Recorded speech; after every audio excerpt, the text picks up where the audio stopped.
26,900 pesos lang for a recent Korea spring trip? Yes guys, all in na ito for our 4 full days na DIY trip in Seoul.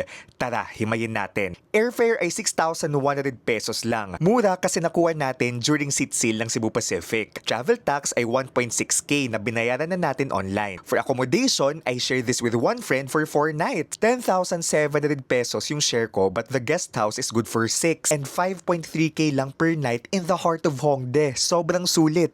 Pwede pang maglaba. If you'll book hotel on Agoda like me, you can use my promo code DAVEAGODA, capital letters yan, and make sure to redeem on Agoda mobile app para maka 10% off kayo. Or you can simply click the link sa caption or comments to redeem. For tours and activities on Agoda, may promo code din tayo guys na Kuripot Agoda, capital letters din. For eSIM, kasi kailangan natin ng internet, we booked it on Klook for 554 pesos only. You can use my promo code DaveGino Klook for your Klook bookings. For food and drinks, total natin ay 5,805 pesos. For transportation, total natin ay 2,030 pesos. From Incheon to Seoul, nag-late night bus tayo at 682 pesos. Nagpa-load lang din ako ng T-Money card at 800 pesos or 20,000 won. And naka 2 Uber rides at 500 pesos. Most of my transactions are via debit card. Specifically Maribank. Hindi ito sponsored kasi maganda yung conversion rate at may cashback. Here's my referral code para maka 150 pesos welcome gift kayo if you register. But make sure na may bit-bit din kayong cash kasi may stores and stalls na hindi nag-accept ng card. So total expenses natin ay 26,900